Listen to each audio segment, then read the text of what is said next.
Hey everyone, welcome back to the channel. बात करेंगे theories of intelligence. इससे पहले हम इंटेलिजेंस की एक वीडियो डिस्कस कर चुके हैं जिसमें हमने आईक्यू के बारे में बात की थी और बिनेट ने क्या डेफिनेशन दी थी या समर ने क्या डेफिनेशन दी थी उनको डिस्कस किया था। I know I am not well, मेरा गला थोड़ा सा ख़राब है बट फिर भी ये टॉपिक आपके लिए इम्पॉर्टेंट है और हमें सिलेबस जल्दी से जल्दी कवर करना है। बात करते हैं कि थियोरीज़ कौन कौन सी है इंटेलिजेंस की। तो सबसे पहले बात करेंगे unifactor theory. Unifactor theory given by Alfred Binet. Binet ने ये थ्योरी दी थी, ये याद रखना है आपको। और इसके अंदर क्या बोला था, all the mental abilities of a person are reduced to a single capacity of general intelligence, जैसे कि कॉमन सेंस। इनके अकॉर्डिंग क्या था कि जितनी भी मेंटल एबिलिटीज़ है किसी भी इंसान के अंदर, उसका जो मेन रीज़न क्या है वो होता है common sense reduce to a single capacity of general intelligence. Common sense को इम्पोर्टेंस देते हैं ये। इनका मानना है कि जो मेंटल एबिलिटी है वो जनरल इंटेलिजेंस है। यूनिफैक्टर थ्योरी दी थी इन्होंने कि सबके अंदर उतनी इंटेलिजेंस होती है। A person is intelligence according to this theory if he और she is an allrounder in every field. तो ये बोलते हैं बिनेट कि अगर कोई भी बच्चा है, अगर उसका एक एरिया बहुत स्ट्रॉन्ग है, अगर वो इंटेलिजेंस है, तो उसके बाकी एरियाज़ में भी क्या होगा, वो ऑलराउंडर होगा। मतलब कि बिनेट कहना चाहते हैं यूनिफैक्टर थ्योरी में कि अगर कोई बच्चा मैथमेटिक्स में अच्छा है तो वो साइंस में, हिंदी में, इंग्लिश में, सब में अच्छा होगा। Is it possible implement on you? क्या आप सभी सब्जेक्ट्स में अच्छे हैं? नहीं, बिल्कुल नहीं।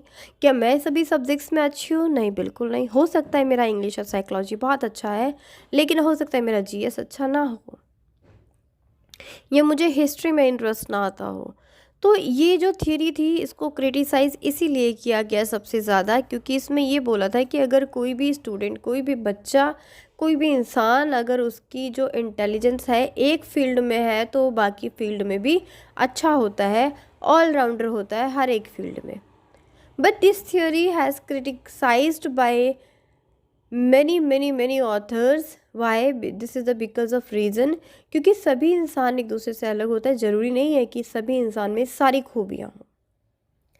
किसी के पास कुछ प्लस पॉइंट है तो कुछ माइनस पॉइंट भी होते हैं। तो इसीलिए इसको क्रिटिसाइज किया गया था और इसका नाम है unifactor theory and this was given by Alfred Binet. Now we have second number, two factor theory. Two factor theory दी थी चार्ल्स स्पीयरमैन ने। टू फैक्टर थ्योरी किसने दी थी? चार्ल्स स्पीयरमैन में। क्वेश्चन जो आता है वो इसी तरीके से आता है। यूनिफैक्टर थ्योरी किसने दी है? अल्फ्रेड बिनेट ने। और चार्ल्स फैक्टर थ्योरी किसने दी है? टू फैक्टर थ्योरी किसने दी है? चार्ल्स स्पीयरमैन ने। अब जो स्पीयरमैन है उन्होंने एबिलिटीज़ को टू पार्ट्स में डिवाइड किया है। According to this theory, intellectual abilities of a person can be divided into two parts, G intelligence and S intelligence, और you can say G for general abilities and specific abilities. इसको G factor theory और S factor theory भी बोला जाता है और ये बहुत रिपीट करता है। कभी कभी जी की फुल फॉर्म भी पूछ ली जाती है कि जी फैक्टर थ्योरी की फुल फॉर्म क्या है, तो जनरल एबिलिटीज़। एस फैक्टर की फुल फॉर्म क्या है? स्पेसिफिक या special abilities, right. Ji factor is इनेट and inborn in the person, it can not be acquired. जैसे कि जनरल एबिलिटीज़, नाम ही जनरल है, इट मीन्स कि जो जनरल कैपेबिलिटीज़ होती है किसी भी इंसान के अंदर वो बाय बर्थ होती है, उसको एक्वायर नहीं किया जाता। जैसे कि we all are human being, हम बहुत सारी एबिलिटीज़ और कैपेबिलिटीज़ के साथ पैदा होते हैं। जो जनरल है हमने उसे एक्वायर नहीं किया है कहीं से, वो पहले से ही हमारे अंदर है। और जो एस एबिलिटीज़ है, स्पेसिफिक एबिलिटीज़ है, उसके अंदर क्या आ जाता है? S factor is acquired from the environment. S factor को, स्पेसिफिक फैक्टर को, स्पेसिफिक एबिलिटीज़ को एक्वायर किया जाता है कहाँ से? इन्वायरमेंट से। तो जी और एस फैक्टर की बात किसने की थी? चार्ल्स स्पीयरमैन ने, और ये इम्पॉर्टेंट है। Now we have third intelligence theory. बहुत छोटी छोटी सी थियोरीज हैं। थ्री डायमेंशनल थियोरी, और ये सबसे ज़्यादा रिपीट होती है, थ्री डायमेंशनल थियोरी, जिसको स्ट्रक्चर ऑफ इंटेलिजेंस फैक्टर भी बोला जाता है, और ये किसने दिया था? गिलफोर्ड ने दिया था। Three dimensional theory was given by Guilford. इनके अकॉर्डिंग इस थियोरी में क्या था? According to Guilford, structure of intellectual theories, intelligence is viewed as comprising operations, content and product. इन्होंने तीन चीज़ को इसके अंदर इंक्लूड किया था, operations, content and product.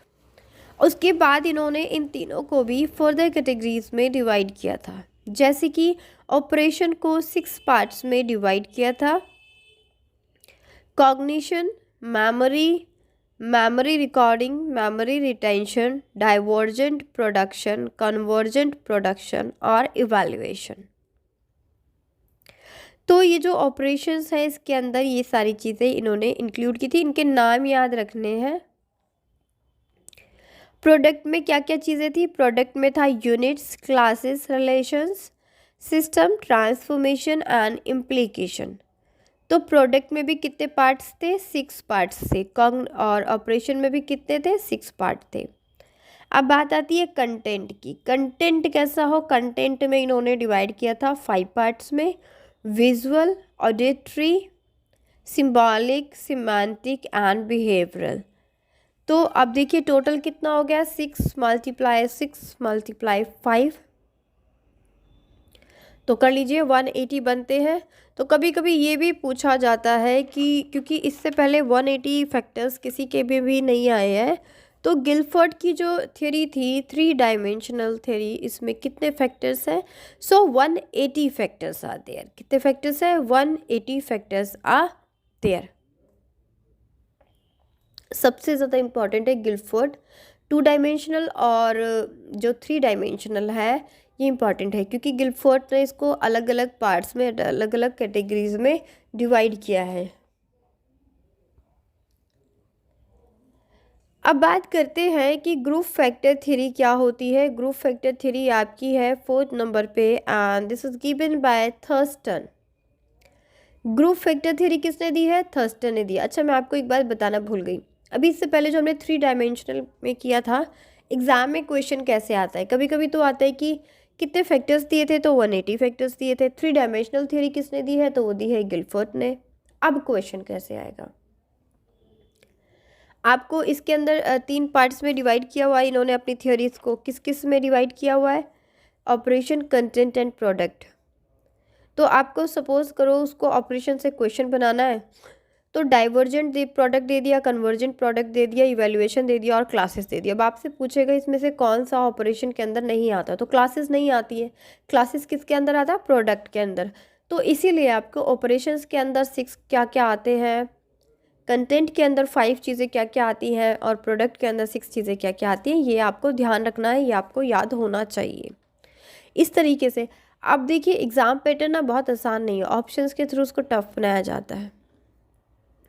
Basically CTET में तो क्या होता है, सीटेट को एक टफेस्ट माना जाता है। जितने भी टेट होते हैं वहाँ पे नॉन पूछा जाता है सबसे ज़्यादा। अब जितना फेवर में पूछा जाता है कौन सा नहीं है, इंटेलिजेंस की कौन सी थ्योरी नहीं है, ठीक है। तो इस तरह से एलिमिनेशन टाइप दिया जाता है, तो इसलिए वहाँ पे आपको ज़्यादा पढ़ने की ज़रूरत है।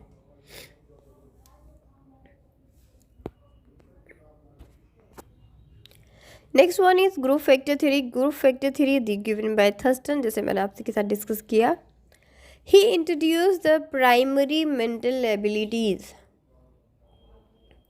थर्स्टन पहले इंसान थे जिन्होंने प्राइमरी मेंटल एबिलिटीज़ दी, और ये प्राइमरी मेंटल एबिलिटीज़ कितनी थी? 7 थी। कितनी थी? 7। ये याद रखना है आपको। फर्स्ट नंबर पे क्या आता है? वर्बल कॉम्प्रीहेंशन, जिसमें वर्बल चीज़ों को इंक्लूड किया गया था, जो स्पोकन एरिया है उसको इंक्लूड किया गया था। उसके बाद है वर्ड फ्लुएंसी। वर्ड फ्लुएंसी में क्या था? Ability to produce word, sentences and verbal material. अब जैसे कि वर्ड ही है वर्ड फ्लुएंसी, मतलब कि बोलने की fluency, ability to produce word और sentences. Number 3 is perception speed factor. इसके अंदर क्या आता है? This ability is related to proofreading with the ability of recognition of rapid identification of letters and numbers. Numerical factor numerical से related है, just like mathematics, plus minus multiply divide calculating, ये सब। Inducting factor आपका fifth factor है, इसके अंदर क्या आएगा, ये जनरल टू स्पेसिफिक होता है। आपको पता होगा general to specific to general कैसे होता है या जनरल टू स्पेसिफिक कैसे होता है। स्पैटियल विजुअलाइजेशन, ये शेप्स के रोटेशंस, पजल बॉक्स, इन सब से रिलेटेड होता है। जो अलग अलग शेप्स होती हैं वो किस तरीके से काम करती हैं। Then last is memory factor. Memory factor भी एबिलिटी ऑफ मेमोरी फैक्टर भी बहुत ज़्यादा इंपॉर्टेंट रोल प्ले करता है in the field of intelligence. वैसे इसके ऊपर क्वेश्चन कभी आज तक नहीं आया है, बट फिर भी आप एक बार पढ़ लीजिएगा, ठीक है। आज तक इसके ऊपर क्वेश्चन नहीं पूछा गया, ना ही किसी टेट एग्ज़ाम में, ना ही किसी टीचिंग एग्ज़ाम में। Now multi factor theory important है and this is given by Thorndike. अब थॉर्नडाइक ने इसको क्या किया है आपको पता होगा, थॉर्नडाइक ने एक बिहेवियरल थियरी भी दी है जिसको ट्रायल एंड एरर नाम से जानते हैं। इन्होंने इंटेलिजेंस की थियोरी को भी कुछ कुछ ट्रायल एंड एरर की तरह, मतलब कि बिहेवियरल थियोरी की तरह ही कनेक्ट करने की कोशिश की है। ये यहाँ भी स्टिमुलस और रिस्पांस की बात करते हैं मल्टी फैक्टर थियोरी में। ये बोलते हैं कि जो इंटेलिजेंस है वो 1 फैक्टर या 2 फैक्टर या 3 फैक्टर नहीं है, वो मल्टी फैक्टर थियोरी है। उसमें बहुत सारे एस्पेक्ट है, बहुत सारी चीज़ें हैं। Intelligence is the connection between stimulus and response. Stimulus and response की बात करते हैं थॉर्नडाइक। इन्होंने जो आपका बिहेवियरलिज्म थ्योरी दी थी, जिसमें इन्होंने ट्रायल एंड एरर थ्योरी की बात की थी, वहाँ पे भी ये किस पे फोकस करते हैं, स्टिमुलस एंड रिस्पॉन्स की बात करते हैं। इन्होंने इसके अंदर 3 चीज़ों को इंक्लूड किया। 3 चीज़ें क्या थी, abstract intelligence, concrete intelligence and social intelligence. Abstract intelligence क्या होती है, ऐसी इंटेलिजेंस जो सामने नहीं होती, फिजिकल फॉर्म में नहीं होती, दूर होती है और हम उसके बारे में डिसीजंस लेते हैं। This is called abstract thinking. Concrete means होता है जो चीज़ें आपके सामने हो, आपके पास हो, तो उनको क्या बोलते हैं, कॉन्क्रीट इंटेलिजेंस। लास्ट क्या है, सोशल इंटेलिजेंस। वो इंटेलिजेंस, वो चीज़ें जो हम अपनी सोसाइटी से सीखते हैं, उसको किस में इंक्लूड किया जाता है, सोशल इंटेलिजेंस में। तो ये 3 चीज़ें किसने दी हैं, ये दी है मल्टी फैक्टर थ्योरी के 3 पॉइंट्स हैं, abstract intelligence, concrete intelligence and social intelligence. Thorndike ने दी है मल्टी फैक्टर थ्योरी, ये इंपॉर्टेंट है और ये बोलते हैं कि इंटेलिजेंस का जो कनेक्शन है वो सीधा स्टिमुलस और रिस्पॉन्स के बीच का कनेक्शन है या उसके रिलेशनशिप को प्रेजेंट करता है। Next point is hierarchical theory. Hierarchical theory दी है, वैसे तो बर्नर का नाम जाना जाता है, लेकिन सिर्फ बर्नर ने नहीं दिया था, सिरिल बर्ट और बर्नर दोनों ने मिलके दिया था। लेकिन इसके अंदर सिरिल बर्ट का जो कंट्रीब्यूशन है वो कम है और बर्नर का कंट्रीब्यूशन ज़्यादा है, इसीलिए ज़्यादातर ये बर्नर नाम से भी जानते हैं लोग इसको। इन्होंने क्या किया था, इन्होंने इंटेलिजेंस को, they divided intelligence into 4 parts. इन्होंने इंटेलिजेंस को 4 पार्ट्स में डिवाइड किया। पार्ट्स कैसे थे, जैसे कि नंबर 1 पे general abilities, number 2 major group factor, number 3 minor group factor और number 4 specific factor. General factor या जनरल एबिलिटी को इन्होंने जी फैक्टर का नाम भी दिया। जैसे कि इससे पहले जब हमने बात की थी, जी फैक्टर की बात हमने की थी ना, जी फैक्टर और एस फैक्टर की हमने बात की थी, कहाँ पे बात की थी, 2 फैक्टर थ्योरी में, जो कि चार्ल्स स्पेयरमैन ने दिया। तो जो बर्नर और सिरिल बर्ट हैं, उन्होंने भी उनकी जी फैक्टर को एज इट इज़ रखा अपनी थ्योरी में और उन्होंने कहा yes, all human beings came in this world by general abilities और जी फैक्टर। मतलब कुछ ना कुछ एबिलिटीज़ इंसान के अंदर पहले होती हैं, they do not need to acquire them with the help of society और इन द इन्वायरमेंट। उसके बाद इन्होंने नेक्स्ट नंबर पे क्या रखा था, major group factor, minor group factor और स्पेसिफिक फैक्टर्स। तो ये 4 फैक्टर्स हैं, इसको डिवाइड किया किसने, सिलियर, ब्रट और बर्नर ने। हायरार्किकल थ्योरी है इनकी थ्योरी का नाम। इससे भी क्वेश्चन कभी नहीं आया है आज तक। देखिए, ग्रुप फैक्टर थ्योरी से क्वेश्चन नहीं आया है, मल्टी फैक्टर थ्योरी से क्वेश्चन नहीं आया है, हायरार्की थ्योरी से क्वेश्चन आज तक नहीं आया है, ना ही किसी टेट एग्ज़ाम में, ना ही किसी टीचिंग एग्ज़ाम में। बट स्टिल मैंने आपको इलाबोरेट किया है कि अगर आपके एक एक्सेप्शन केस में 1% में अगर आता है तो आप उसे डील कर सकें। क्वेश्चन कहाँ से आया है? यूनिफैक्टर थ्योरी से, 2 फैक्टर थ्योरी से और 3 डायमेंशनल थ्योरी, जिसे कि स्ट्रक्चर ऑफ इंटेलिजेंस फैक्टर भी बोला जाता है। ठीक है, तो ये आपको ध्यान में रखना है। यूनिफैक्टर जो अल्फ्रेड बिनेट है उन्होंने दी थी यूनिफैक्टर, 2 फैक्टर दी थी चार्ल्स स्पेयरमैन ने और 3 डायमेंशनल दी है गिलफर्ट ने। गिलफर्ट ने 180 फैक्टर्स दिए हैं, जो कि सबसे ज़्यादा है। ठीक है, और उन्होंने इसके अंदर 3 मेन चीज़ को, ऑपरेशन, कंटेंट और प्रोडक्ट को इलेबोरेट किया। और ऑपरेशन के अंदर भी उन्होंने 6 पार्ट्स दिए, कंटेंट में उन्होंने 5 पार्ट्स दिए और प्रोडक्ट में उन्होंने 6 पार्ट दिए। जी और एस फैक्टर से रिलेटेड क्वेश्चन आता है बहुत ज़्यादा, जो कि किसने दिया था? चार्ल्स स्पेयरमैन ने 2 फैक्टर थ्योरी दी थी, जिसमें उन्होंने जनरल एबिलिटीज़ और स्पेसिफिक एबिलिटीज़ की बात की है। आई होप मैंने सब कुछ कंप्लीट कर दिया है, कवर कर दिया इस थ्योरी के अंदर। स्टिल अभी इंटेलिजेंस का पार्ट अभी बचा हुआ है, वो हम डिस्कस करेंगे अपनी नेक्स्ट वीडियो में। Stay connected. Thank you. Video अच्छी लगती है, कंटेंट अच्छा लगता है तो लाइक ज़रूर करें। It gives motivation to me, not money to me. ये बात अपने माइंड में रख लीजिए कि ऐसा नहीं कि आप लाइक करते तो मुझे पैसा मिलता है। लाइक करने से सिर्फ मोटिवेशन मिलता है कि मेरा कंटेंट जो मैं पढ़ा रही हूँ वो आपको समझ में आ रहा है। If I am doing hard work तो वो चीज़ आपको समझ में आ रही है। Stay connected. Bye bye. अपना ध्यान रखिए। Thank you.